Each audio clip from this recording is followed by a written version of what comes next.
कांग्रेस में बयानबाजी पर बड़ी नसीहत। जयराम रमेश बोले, बयानबाजी से संगठन मजबूत नहीं होता। हमने हमारे संगठन में नई जान देखी, नई उमंग देखी, नई उत्साह देखी। बयानबाजी से संगठन मजबूत नहीं होता। जयराम रमेश ने कहा, मतभेदों का संगठन स्तर पर निकाला जाएगा हल। जो कुछ मतभेद हैं, मुझे विश्वास है, मैं यकीन करता हूं कि वो जल्द से जल्द संगठन के नजरिए से कोई हल निकाला जाएगा। तो केसी वेणुगोपाल का दावा, यात्रा के दौरान कांग्रेस दिखाई देगी एकजुट। केसी वेणुगोपाल 29 नवंबर को जयपुर में रहेंगे, यात्रा की तैयारियों का जायजा लेंगे। भारत जोड़ो यात्रा में सब साथ रहेंगे, एकजुटता का संदेश देंगे। यात्रा की तैयारी, एकजुटता की बारी। नमस्कार, प्राइम डिबेट में आप सभी का स्वागत। मैं हूं आपके साथ हेमंत कुमार। राहुल गांधी की भारत जोड़ो यात्रा के राजस्थान में प्रवेश करने से 10 दिन पहले ही प्रदेश कांग्रेस में एक बार फिर से सियासी घमासान के संकेत मिल रहे हैं। कांग्रेस में बड़ी बयानबाजी को लेकर जयराम रमेश ने कहा कि बयानबाजी से संगठन मजबूत नहीं होता और मतभेदों का संगठन स्तर पर ही हल निकाला जाएगा। वहीं 29 नवंबर को केसी वेणुगोपाल जयपुर में भारत जोड़ो कोऑर्डिनेशन कमेटी की बैठक लेंगे। 35 सदस्यों वाली इस कोऑर्डिनेशन कमेटी में सचिन पायलट और सीएम अशोक गहलोत को भी साथ साथ शामिल होना है। लेकिन उससे पहले जिस तरीके की स्थितियां बनी हैं उसे लेकर कई सवाल हैं। वहीं केसी वेणुगोपाल ने कहा है कि भारत जोड़ो यात्रा में पार्टी की एकजुटता दिखेगी, लेकिन कांग्रेस की फिजाओं में बड़ी तल्खी के बाद कई सवाल खड़े हो गए हैं। और इसी बीच भारत जोड़ो यात्रा और कांग्रेस पर बीजेपी लगातार हमलावर है। और ऐसे में सवाल इस बात को लेकर के कि क्या भारत जोड़ो यात्रा में राजस्थान में कांग्रेस की एकजुटता दिख पाएगी, इस पर आज करेंगे चर्चा। लेकिन उससे पहले एक नजर डाल लेते हैं आज के सवालों पर। सवाल नंबर 1, क्या प्रदेश में भारत जोड़ो यात्रा के दौरान एकजुटता दिखाई देगी? क्या कांग्रेस पार्टी के आला कमान और नेता वो कर पाएंगे? सवाल नंबर 2, केसी वेणुगोपाल के दौरे से क्या कांग्रेस पार्टी का संकट खत्म हो जाएगा? उसका असर क्या वाकई दिलों तक भी होगा? क्योंकि जिस तरह की बयानबाजी और तल्खी देखने को मिल रही है, उसके बाद अब उम्मीदें कांग्रेसियों को केसी वेणुगोपाल के दौरे से है। लेकिन इस दौरे से क्या निकलेगा? सवाल नंबर 3, कौन सा फॉर्मूला आखिरकार प्रदेश में कामयाब होगा? क्योंकि पिछले कई दिनों से लगातार सियासी चर्चाएं हैं। कभी सियासत का तापमान बढ़ता है, कभी स्थिर होता है और कभी घट जाता है। लेकिन ये स्थितियां आखिरकार कब तक चलेंगी? और इसी बीच बीजेपी के अपने जो है वो लगातार हमले हैं, उनका भी जवाब कांग्रेस को देना है। हमारे साथ आज के हमारे मेहमान जुड़ चुके हैं, उनसे मैं आपका परिचय करवा दूं। हमारे साथ खास मेहमानों में जो मेहमान इस वक्त हमारे साथ जुड़ चुके हैं, रामनारायण मीणा हैं, कांग्रेस पार्टी के विधायक हैं, हमारे साथ जुड़ रहे हैं। और साथ ही साथ शैलेंद्र सिंह गुर्जर हैं, भारतीय जनता पार्टी के नेता हमारे साथ जुड़ चुके हैं। डॉक्टर वरुण पुरोहित, कांग्रेस पार्टी के नेता हमारे साथ जुड़ चुके हैं। एसपी मित्तल हमारे साथ हैं, वरिष्ठ पत्रकार के तौर पर। आप सभी का बहुत स्वागत है। और आज की चर्चा की शुरुआत सबसे पहले डॉक्टर वरुण पुरोहित आपसे करना चाहते हैं, क्योंकि जिस तरीके से कांग्रेस पार्टी के भीतर इस वक्त बयानबाजी चर्चाओं का दौर चल रहा है, विरोधी भी मजे ले रहे हैं कि आखिर ये हो क्या रहा है। मेरा सवाल सीधा सीधा है कि राजस्थान में जब राहुल गांधी की भारत जोड़ो यात्रा पहुंचेगी तो क्या कांग्रेस एकजुटता का प्रदर्शन कर पाएगी? क्योंकि जयराम रमेश ने ये कहा है कि हम मतभेदों को संगठन के स्तर पर हल निकाल लेंगे। देखिए हेमंत जी, राजस्थान में भारत जोड़ो यात्रा ऐतिहासिक रूप से सक्सेस होगी, सफल होगी। एकजुटता आपको नजर आएगी, चाहे सचिन पायलट हो, चाहे अशोक गहलोत हो, चाहे आम आदमी हो, आम कार्यकर्ता हो, सारे उसमें जुड़ेंगे और बहुत जबरदस्त सफल, जो दूसरे प्रदेशों से भी ज्यादा आपको उसको नजर आएगी। राहुल गांधी की भारत जोड़ो यात्रा एक तो राजनीतिक नहीं, गैर राजनीतिक यात्रा है। उसमें आम आदमी भी जुड़ रहे हैं, एनजीओज भी जुड़ रहे हैं, सोशल सिविल सोसाइटी के लोग भी जुड़ रहे हैं। आप देखिएगा ग्रामीण लोगों में बहुत उत्साह है, पूर्वी राजस्थान में बहुत से लोग जुटेंगे। अब आप जो बात कर रहे हो भी पायलट साहब और अशोक गहलोत जी की बयानबाजी के ऊपर ये जो चर्चा हो रही है, देखिए मैं आपको पहले भी कई बार डिबेट्स में कह चुका हूं हेमंत जी, 8.5 साल में ऐसा नैरेटिव क्रिएट करने का प्रयास किया गया है कि अगर कोई बयान देता है, राजनीति में आया है, बयान देता है, तो वो डेमोक्रेसी से अलग मिलिशिया जैसा सिस्टम होता है ना, उससे रिप्रेजेंट करने की कोशिश की जा रही है। मिलिशिया सिस्टम भाई कुछ नहीं कह सकता कोई भी, अरे भाई आप आए हो, राजनीति में आए हो, भगवान ने आपको दिमाग दिया है, आप कुछ काम करने के लिए आए हो, तो आप बयान क्यों नहीं दे सकते हो? तो आप जो बात कर रहे हो तल्खी जब दिखती है, अगर शब्दों का उपयोग जो करते हैं नेता लोग, वो अगर अनावश्यक शब्दों का उपयोग कर लेते हैं तब ऐसी चर्चा होती है। तो आपको लगता है कि अनावश्यक शब्दों का प्रयोग हो गया मुख्यमंत्री अशोक गहलोत की ओर से? नहीं, मैं अशोक गहलोत जी की नहीं कह रहा, मैं जैसे आप अनावश्यक बातें कर रहे हो, जैसे उत्तर प्रदेश के एक नेता है बाबा जी, वो वहाँ चुनाव जीते नहीं, आकर के राजस्थान के बारे में पंचायत करते हैं और स्टेटमेंट देते हैं। इस प्रकार के जो स्टेटमेंट देते हैं, अशोक गहलोत जी ने भी जो शब्द का उपयोग किया, या गुलाम नबी आजाद शब्द का पायलट साहब ने उपयोग किया, ये शब्दों का उपयोग से इनको थोड़ी सतर्कता बरतनी चाहिए, क्योंकि बड़े वरिष्ठ मतलब आप ये कहना चाह रहे हैं पुरोहित साहब कि सचिन पायलट ने जो पहले कहा कि जब प्रधानमंत्री ने मुख्यमंत्री की तारीफ की, तब उन्होंने कहा कि गुलाम नबी आजाद की भी तारीफ हुई थी, तो प्रधानमंत्री की तारीफ के बाद में गुलाम नबी आजाद से तुलना अशोक गहलोत की करना यह अनावश्यक था सचिन पायलट की तरफ से, है ना? बिल्कुल बिल्कुल अनावश्यक था जी। और अशोक गहलोत जी वरिष्ठ हैं, हमारा बोलना उचित नहीं है, पर क्योंकि हम डिबेट कर रहे हैं तो गद्दार शब्द का उपयोग उनको भी नहीं करना चाहिए था। सबको पता था कि वो जा रहे थे मानेसर, वो चैप्टर खत्म हो गया। अब जो इस समय होना चाहिए, बाप बेटे के रिलेशन जैसा होना चाहिए। तो अब मैं एक बात समझना चाह रहा हूँ, क्या कुछ लोगों की पार्टी के भीतर यह आवाज उठ रही है कि भाई आपने जब पहले वालों पर कार्रवाई नहीं की, वो पार्टी तोड़ने का दावा किया जा रहा था या आरोप लग रहे थे कि उस वक्त आपने कार्रवाई नहीं की, तो अब क्यों की जा रही है? कि ये भी एक सवाल है कांग्रेस के भीतर? बिल्कुल सवाल है। उस समय उस जो एक्टिविटी हुई थी मानेसर वाली, बीजेपी स्पॉन्सर्ड एक्टिविटी हुई थी, उसके बाद फिर समझौता हुआ था, मंत्रिमंडल का पुनर्गठन हो गया था। और लेकिन सचिन पायलट ने तो इन आरोपों को दरकिनार कहा कि ये मनगढ़ंत आरोप है, झूठे आरोप है। नहीं, मनगढ़ंत तो देखिए सचिन पायलट के कहने से मनगढ़ंत होगा नहीं। आरोप तो जो अशोक जी ने लगाए उसके बारे में वो कह रहे हैं 10 करोड़ रुपए के बारे में, लेकिन ये तो बात सही है, आपको भी पता है, मुझे भी पता है। अब आपको पता है पुरोहित साहब, आखिरी बात मैं वापिस आ जाऊंगा, लेकिन बीजेपी आप पर लगातार ये कह रही है कि अब अगली वाली पिक्चर ये आने वाली है कि हम तो डूबेंगे, जो डूबेंगे सनम तुमको भी डूबेंगे, ये बीजेपी कह रही है बीजेपी कि ये वाला एपिसोड बच गया कांग्रेस में, बाकी सब हो गया है। देखिए वर्तमान जो बीजेपी में अटल जी अडवाणी जी युग की बात नहीं कर रहा, वो एक मिलिशिया पुलिस या पार्टी हो चुकी है, वो डेमोक्रेसी को समझती नहीं है। और भारत जोड़ो यात्रा देखिए, हजारों आदमी उसमें जुट रहे हैं, उसका फायदा कांग्रेस को होगा या नहीं होगा वो भविष्य बताएगा, लेकिन वो इतना इससे भयाक्रांत हो गए राहुल गांधी की भारत जोड़ो यात्रा से, इसलिए अनर्गल प्रहलाद शैलेंद्र सिंह जी यात्रा कर रहे हैं। आपको विचलित होने की क्या आवश्यकता है? शैलेंद्र सिंह जी बोलिए। हेमंत जी, आप देखिए जो इन्होंने अभी बात कही है, सिर्फ फुटबॉल इनके यहां हो रहा है, बयानबाजी इनके यहां हो रही है, ऊंची टिप्पणियां इनके यहां दी जा रही है और उसमें भारतीय जनता पार्टी को घसीटा जा रहा है। अगर उनके पास 10-10 करोड़ की, जो मुख्यमंत्री खुद अभी बयान दे रहे थे कि 10-10 करोड़ रुपए बांटे गए, तो सरकार आपकी है, पुलिस प्रशासन आपका है, एसीडी आपकी है, एसओजी आपकी है, आप क्या कर रहे हो? झूठे बयान दे रहे हो। और जिनके ऊपर लगाया जा रहा है, सचिन पायलट जी का बयान है कि इस तरह के आरोप झूठे आरोप हैं और उसको आप जस्टिफाई करने की कोशिश की जा रही है कांग्रेस पार्टी के द्वारा। भारतीय जनता पार्टी का दूर दूर तक लेना देना नहीं है और उसके बावजूद कोई भी राजस्थान में विफलता होती है, असफलताएं होती है, जो वादे करते हैं उन वादों को पूरा नहीं किया जाता। कांग्रेस बिखर रही है, टूट रही है। आपने देखा होगा किस तरह से 7-8 सालों में कांग्रेस, बड़े बड़े कांग्रेस के जो नेता थे वो कांग्रेस पार्टी को, उनकी रीति नीति सिद्धांतों को छोड़ के चले गए और आज ये बात करते हैं कि भारतीय जनता पार्टी इसमें इन्वॉल्व है। इनको शर्म आनी चाहिए, इनको बताना चाहिए। अगर मुख्यमंत्री अशोक गहलोत जी ने बयान दिया है तो सरकारी महकमे आपके हैं, आपने अपने ही उप मुख्यमंत्री के खिलाफ एफआईआर दर्ज कराई है। लेकिन जयराम रमेश ने कहा है कि भारतीय जनता पार्टी जो है वो राहुल गांधी की भारत जोड़ो यात्रा के अपार जनसमूह के जुड़ने की वजह से बौखला गई है। उन्होंने ट्वीट किया, उन्होंने लिखा कि भाजपा ने यात्रा को बदनाम करने के लिए एक डॉक्टर्ड वीडियो चलाया और हम इसके खिलाफ तुरंत कानूनी कार्रवाई कर रहे हैं। हम भाजपा के ऐसे घिनौने हथकंडों के लिए तैयार है, करारा जवाब देंगे।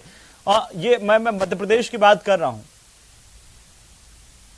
हेमंत जी, आप देखिए राजनीतिक पार्टी यात्राएं करती है, भारतीय जनता पार्टी ने भी यात्रा की थी, हमारे माननीय लालकृष्ण आडवाणी जी ने भी राम रथ यात्रा की थी और किस तरह से आप आज देखिए प्रभु श्री राम का भव्य मंदिर बन रहा है। उसी तरह माननीय मुरली मनोहर जोशी जी ने भी यात्राएं की थी और उन्होंने उस तिरंगे की, राहुल गांधी भी तो यात्रा कर रहे हैं, आज तो उन्होंने पूजा भी की एक जगह। हाँ, तो भारतीय जनता पार्टी कभी नहीं राहुल जी की यात्रा का कभी विरोध नहीं किया। लेकिन आज आप देखिए राहुल गांधी जी की जो यात्रा है उसका ना कोई मकसद है, ना कोई उन्होंने विजन पेश किया है देश के सामने। वो एक एनजीओ के साथ, एक सामाजिक संगठनों के साथ एक फिटनेस, लेकिन आपके नेता भी अगर वो अपनी विधायक को गले लगा लेते हैं या किसी का हाथ पकड़ के यात्रा में चल लेते हैं तो आप तरह तरह के कमेंट करते हैं। अभी आपने मध्य प्रदेश में आरोप लगा दिया कि राहुल गांधी की यात्रा में भारत विरोधी नारेबाजी, पाकिस्तान समर्थित नारेबाजी हुई है। बताइए। देखिए अगर वहां तो आपकी सरकार है ना, फिर आप पकड़ते गिरफ्तार कर लेते। जी बोलिए। आप देखिए अगर कोई भी वाकयात हुआ है उस यात्रा के दौरान हुआ है और उस यात्रा में क्या व्यवहार किया जा रहा है, किस तरह से चीजें दिख रही हैं, वो पब्लिक डोमेन में सारी चीजें, और उसको क्या हम हमारी भारतीय संस्कृति में और हिंदू संस्कृति में उसको हम कहां तक देख पाएंगे? ये सारी चीजें पब्लिक डोमेन में। इस पे जनता भारतीय संस्कृति में अगर किसी को गले लगाना कहां बुरा है? आप देखिए उनका जेस्चर जिस हिसाब का था, जिस हिसाब से उन्होंने, आप बड़ा गौर से देख रहे हैं, मतलब शैलेंद्र जी ये तो है कि आपके नेता बड़े गौर से देख रहे हैं राहुल गांधी को। तो उन्होंने देखिए भारतीय जनता पार्टी के नेता ने कैप्शन डाला था और उन्होंने उस पर क्वेश्चन मार्क लगाया। उन्होंने ना तो कोई टिप्पणी की है ना कोई बयान दिया है। ये भारतीय जनता पे छोड़ दिया है कि इसको आप भारतीय संस्कृति के अकॉर्डिंग मानते हैं या इटालियन संस्कृति का अकॉर्डिंग मानते हैं। आप जवाब दीजिए जल्दी से, फिर आप सार्वजनिक जीवन में है, आप उच्च पद पर है, आप कांग्रेस पार्टी के शीर्ष नेता है, और इस तरह से किस तरह से आपने का जेस्चर है उस पर क्वेश्चन मार्क है, वो जनता डिसाइड करेगी। उन्होंने कोई टिप्पणी नहीं की है, कोई बयान नहीं दिया है। वरुण पुरोहित जी जवाब दीजिए इनका। हेमंत जी इनका जवाब देखिए। मैंने आपको पहले भी कहा कि एक पुलिसिया पार्टी, मिलिशिया पार्टी है जिसकी कोई सोच नहीं है डेमोक्रेटिक, और जिनकी मानसिकता ऐसी है कि अगर कोई बाप बेटी भी साथ घूम रहे हो तो तरह तरह के कमेंट करें, उसका क्या जवाब दोगे? लेकिन आप बार बार कहते हैं कि ये लोकतंत्र की आजादी, बीजेपी को कहते हैं ये उस तरह की पार्टी है, लेकिन फिर आपके नेता क्यों कह रहे हैं कि कोई बयान नहीं देगा? आपकी पार्टी में तो आधिकारिक तौर पर ये जारी हुई एडवाइजरी कि कोई एक दूसरे के खिलाफ बयान नहीं देगा, उसके बावजूद बयान नहीं रुक रहे हैं, और आप कह रहे हैं कि ये लोकतांत्रिक पार्टी का हिस्सा है। चलिए हमारे साथ में जुड़ चुके हैं रामनारायण मीणा, कांग्रेस पार्टी के विधायक। रामनारायण जी बहुत स्वागत है आपका। मित्तल साहब मैं आ रहा हूं, 1 मिनट मुझे दीजिए। रामनारायण जी, क्या आपको लगता है कि अब जो हवाएं राजस्थान कांग्रेस के भीतर से चल रही हैं, प्रदेश में तो ठंड बढ़ रही है, कांग्रेस में गर्मी बढ़ रही है, और इसके बाद अब कुछ दिनों में राहुल गांधी की भारत जोड़ो यात्रा रामनारायण जी आने वाली है, वो राजस्थान में आएगी, तो आपको लगता है एकजुटता का प्रदर्शन कांग्रेस से कर पाएंगे इन हालातों में?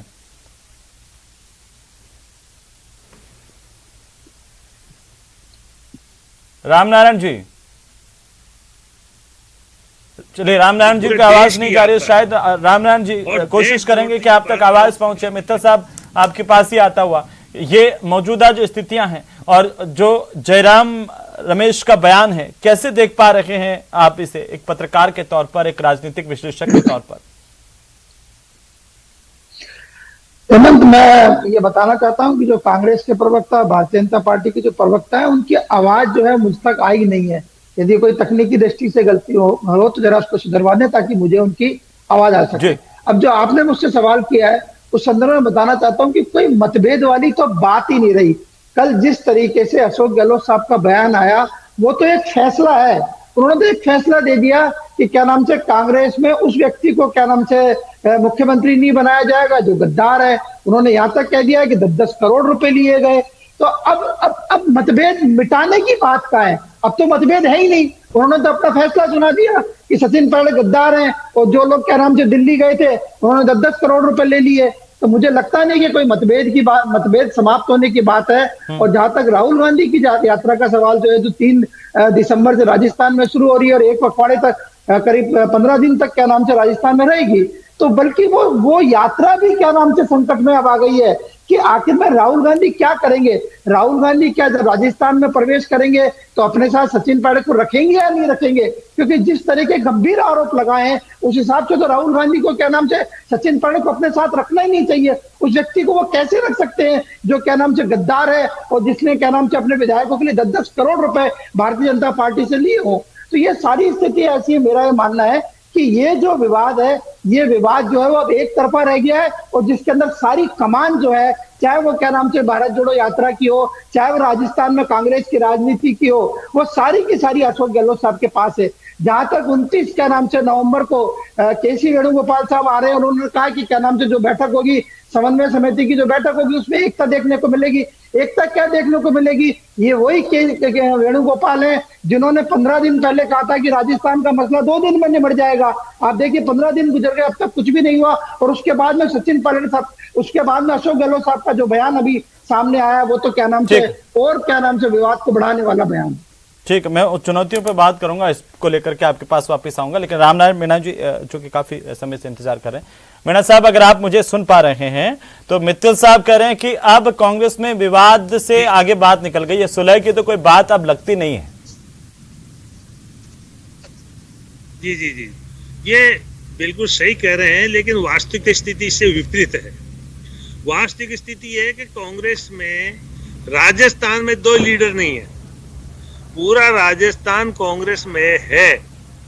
हम सब कांग्रेस के हैं और कांग्रेस के पास स्पष्ट बहुमत है। जो आदेश हाईकमान का होगा हम उसको मानेंगे। मैं भी विधायक के हिस्से से उसको मानूंगा और हाईकमान सही निर्णय करेगा। ये बिल्कुल जयराम रमेश जी ने बिल्कुल सही कहा है कि आपको आपस में नहीं बात करना चाहिए, व्यक्तिगत स्तर पे आपस में नहीं जाना चाहिए जी। ये सही है। गलतियां सभी पक्षों से होती है, त्रुटियां सभी पक्षों से होती है, हाँ। अपना तो सही पक्षों से होता है। लेकिन मैं इतना जरूर अर्ज करूंगा कि राहुल गांधी जी के द्वारा भारत जोड़ो यात्रा केवल कांग्रेस के लिए नहीं है, वह देश की एकता और अखंडता के लिए है और उसमें हम सब शामिल हैं। उसमें भारतीय जनता पार्टी भी शामिल है, क्योंकि कश्मीर से कन्याकुमारी की बात करते हैं। लेकिन कांग्रेस में जिस तरह की टूटन की बात लोग सोचते हैं, वो जल्दी ही जयराम रमेश के बाद में, माननीय वेणुगोपाल जी के बाद में बहुत जल्दी इसका एंड होने वाला है। आप निश्चिंत रहिए, कांग्रेस सुरक्षित राजस्थान रखना चाहती, सुरक्षित गांधी जी की भावना का आदर करती है। लेकिन एक बात मैं आपसे अर्ज करना चाहूंगा जी, सचिन जी रहे साथ, राहुल जी को बहुत खुशी है, मैं साथ रहूं बहुत खुशी है, कोई साथ रहे बहुत खुशी है, अशोक जी साथ रहे बहुत खुशी है। ये व्यक्तिगत किसी लीडर का मामला नहीं है। जो साथ आएगा, गरीब से लगा करके अमीर तक, वो पूंजीपति भी जो देश को लूट रहे थे भारत जोड़ने में शामिल होंगे, तो हमें कोई एतराज नहीं है। लेकिन उनके सामने हम कांग्रेस की रीति नीति का बखान करेंगे। लेकिन आप ये कह रहे हैं, आप रामनारायण जी आप तो विधायक भी हैं, वरिष्ठ विधायक हैं, आप ये कह रहे हैं कि जो आलाकमान कहेंगे वो मैं मानूंगा, तो फिर आखिरकार विवाद की स्थिति रह ही क्या जाती है? क्यों 2 गुट आपस में लड़ रहे हैं? और अगर 2 नामों को लेकर के ही इतना संशय है, तो आलाकमान फिर आप जैसे व्यक्ति को भी सीएम बनाने पर क्यों नहीं सोचते? अगर सोचते हैं तो आपकी प्रतिक्रिया क्या होगी फिर? ये आलाकमान का मसला है, ये सही है। मुझे पार्टी ने काम दिया तो काम किया, नहीं दिया तो नहीं किया। ये काम जरूरी नहीं है। आज भी मैं सबसे ज्यादा कोई ऐसा चेहरा भी हो सकता है ना मीणा साहब, मैं इसलिए कह रहा हूं क्योंकि आप देखिए विधायक है और कांग्रेस में एक लोकतांत्रिक व्यवस्था की बात आप लोग करते हैं। क्या एक ऐसा चेहरा तो हो ही सकता है, पहले जिनको मौका मिल चुका है अलग अलग जगहों पर, उनको हटाकर कोई तीसरा नाम आ जाए, उसमें किसी को दिक्कत है क्या? आपको भी दिक्कत है क्या? अब आप इतने वरिष्ठ हैं, आपको जो है अगर मुख्यमंत्री बनाया जाए रामनारायण जी, और मित्तल साहब इस पर हंस रहे हैं, लेकिन मैं चाहता हूं संजीदगी से आप जवाब देंगे रामनारायण मीणा साहब, क्योंकि मैं जानता हूं आपकी राजनीति। जी मैं बिल्कुल संजीव, एक मिनट सुन लीजिए थोड़ा सा, मित्तल साहब थोड़ी तसल्ली रख लीजिए, रामनारायण जी को ये वक्तव्य पूरा कर लेने दीजिए। जी बोलिए। सबसे महत्वपूर्ण बात यह है, इस देश में वंचित वर्ग, दलित और आदिवासियों को आगे बढ़ाने का काम कॉन्स्टिट्यूशन ने किया है। मैं हिंदुस्तान में एकमात्र व्यक्ति हूं जिसने सारे चुनाव सामान्य सीटों से लड़े। मुझे ब्राह्मणों ने उतना ही प्यार दिया है, महाजनों ने उतना प्यार दिया है, सभी कौमों ने इतना प्यार दिया है, और ये मेरे लिए गर्व की बात है। ये कांग्रेस के लिए नहीं है, देश के लिए गर्व की बात है कि सबने मुझे प्यार दिया है, प्रेम दिया है, और मैं उसी के अनुसार राजनीति में काम कर रहा हूं, जनता के बीच। तो फिर आलाकमान की नजर आप जैसे कार्यकर्ताओं पर, जो इतने वरिष्ठ उन पर क्यों नहीं पड़ती? 2 ही गुटों के बीच में कांग्रेस क्यों हो जाती है कि इनको बनाइए सीएम या फिर इनको बनाइए? ऐसा क्यों है? मैं आपसे यह जानना चाहता हूं, ये स्थितियां कब तक चलेंगी इस कांग्रेस पार्टी में? मैं दिल्ली में सांसद रहा हूं, लेकिन मैंने कांग्रेस को सर्वोपरि माना है, व्यक्तिवाद पे कहीं नहीं गया हूं। जो व्यक्तिवाद पे जाता है उसी की तरफ निगाह जाती है। मैं कांग्रेस मैन हूं और कांग्रेस ने ही मुझे बहुत सम्मान दिया है। मैं वो व्यक्ति हूं जो हाई स्कूल में पढ़ता था, तब नेहरू जी ने मुझसे बात करी 1.5 घंटे तक। मैं वो व्यक्ति हूं जिसको मीणा साहब, क्या दो नामों के इतर भी राजस्थान के मुख्यमंत्री को लेकर के सोचा जाना चाहिए? मैं तो सीधा सीधा आपसे पूछ रहा हूं, ये जो दो नामों के इर्द गिर्द कांग्रेस है, उससे इतर सोचने की आज जरूरत है कि नहीं राजस्थान को? नहीं, कांग्रेस दो व्यक्तियों की नहीं है, कांग्रेस हम सबकी है, देश की है। ठीक है, मित्तल साहब क्या कह रहे थे वो अब सुन लेते हैं। मित्तल साहब बोलिए। हेमंत, मैं ये कह रहा था कि रामनारायण जी मीणा का बहुत सम्मान करता हूँ। वो 5 बार के विधायक हैं, एक बार वो सांसद भी रह चुके हैं और उन्होंने बिल्कुल सही कहा कि वो एसटी वर्ग से आते हैं, लेकिन सामान्य वर्ग की सीटों पर भी चुनाव जीतते हैं। आप रामनारायण जी मीणा का नाम रख रहे हैं कि उनको मुख्यमंत्री क्या नाम से के लिए भी उनका नाम रख रहे हैं। मैं उनका नाम नहीं, मैं कह रहा हूं कि दो ये बात उठती है मित्तल साहब की आखिरकार जब दो नामों पर विवाद है तो ये बात कहीं ना कहीं तीसरा पक्ष उठा रहा है लगातार कि तो तीसरे नाम पर क्यों नहीं विचार किया जाता? उसमें क्या मजबूरी आ गई है ऐसी? लेकिन उसके बावजूद भी चूंकि वो कांग्रेस के वर्कर हैं, एक निष्ठावान कार्यकर्ता है, वो अपनी वफादारी पार्टी के प्रति दिखा रहे हैं। मैं इसीलिए कह रहा हूं, मैं अपनी तरफ से नाम नहीं, एक तीसरा पक्ष कांग्रेस पार्टी का जो लगातार ये आवाज उठा रहा है, लेकिन वो आवाज आगे नहीं जा पा रही है। वो ये कह रहे हैं कि ये दो नामों पर जो लड़ाई कांग्रेस को बांटने की हो रही है, वो क्यों हो रही है? कोई तीसरा नाम कोई क्यों नहीं हो सकता कांग्रेस से राजस्थान का? नहीं अहमद, मेरा इसमें मानना है कि अब जिस तरीके से अशोक गहलोत साहब का बयान आया, उसके बाद में आप देखिए 24 घंटे से ज्यादा उस बयान को रिलीज हुए हो गए, लेकिन किसी भी केंद्रीय मंत्री ने अभी तक भी गहलोत साहब के बयान को कंडेम नहीं किया है और मतभेद बिताने के बाद भी क्या नाम से अशोक गहलोत साहब के बयान पर कोई टिप्पणी नहीं करी है। ये मुझे लगता है कि ये जाहिर हो रहा है कि जो स्थितियां हो रही है वो सारी की सारी जो केंद्रीय स्थिति है वो क्या नाम से अशोक गहलोत साहब के पास है। अभी पता नहीं कांग्रेस के अंदर हाईकमान खड़गे साहब हाईकमान है या गांधी परिवार हाईकमान है, आखिर में हाईकमान कांग्रेस का है कौन सा? ठीक है, लेकिन बीजेपी जो लगातार आक्रामकता के साथ हमले बोल रही है, मित्तल साहब एक बिल्कुल छोटी सी टिप्पणी बीजेपी को लेकर के कि बीजेपी जिस तरीके से हमले बोल रही है और जो बयानबाजी हो रही है वो क्या बीजेपी के पक्ष में जा रही है? मेरा ये मानना है कि बीजेपी चूंकि एक राजनीतिक दल है तो स्वाभाविक है कि वो क्या नाम से ऐसी प्रतिक्रिया देगा, लेकिन कांग्रेस में जो हालात चल रहे हैं वो तो क्या नाम से उनको विपक्ष की जरूरत ही नहीं है। उनके लोग ही क्या नाम से विपक्ष की भूमिका निभा रहे हैं और ऐसी भूमिका निभा रहे हैं जिसमें भारतीय जनता पार्टी की फिलहाल मुझे लगता नहीं कि कोई भूमिका नजर आती है। शैलेंद्र जी, क्या आप भी ये मानते हैं कि कांग्रेस को विपक्ष की जरूरत ही नहीं है? कांग्रेस खुद के लिए अपने आप में विपक्ष की भूमिका निभा रही है और आपके लिए तो ज्यादा बेहतर हो रही है स्थितियां?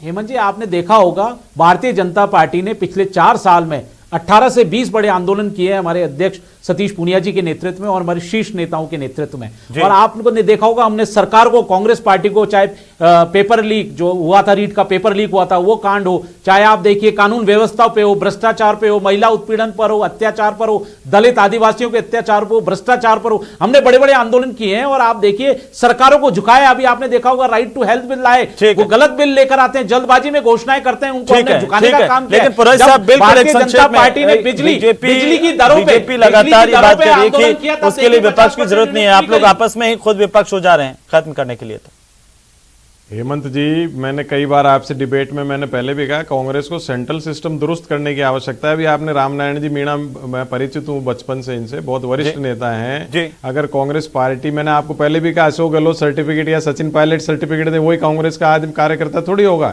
इस चीज को हटाने की आवश्यकता है। मैं तो कह रहा हूँ जयराम रमेश जी हो चाहे कोई भी वरिष्ठ नेता हो, कांग्रेस विधायक दल की बैठक बुलाएं, चुनाव कराएं जैसे पहले हुआ करता था। ठीक है सर, ठीक है रामनारायण जी, ये अब आपको लगता है कि कोई इसमें सुलह हो पाएगी, कोई नतीजा निकल पाएगा राजस्थान में, या फिर ऐसे ही बयानबाजी चलेगी?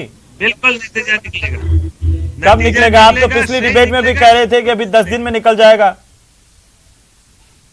आप सब बिल्कुल वो हो सकता है, उसके बाद में जो परिस्थितियां बदल सकती है जी, लेकिन सुखप्रद निकलेगा, राजस्थान के हित में निकलेगा, पार्टी के हित में। चलिए इस बात का इंतजार रहेगा। मीणा साहब, बहुत शुक्रिया आप सभी का हमारे साथ इस चर्चा में शामिल होने के लिए। मैं माफी चाहता हूं, समय की सीमा है और अब, लेकिन इस बात को लेकर के लगातार सवाल है कि नतीजा निकलेगा तो कब निकलेगा और किस फॉर्मूले के तहत निकलेगा जिससे बार बार की इन स्थितियों से जनता को भी दो चार ना होना पड़े। नमस्कार।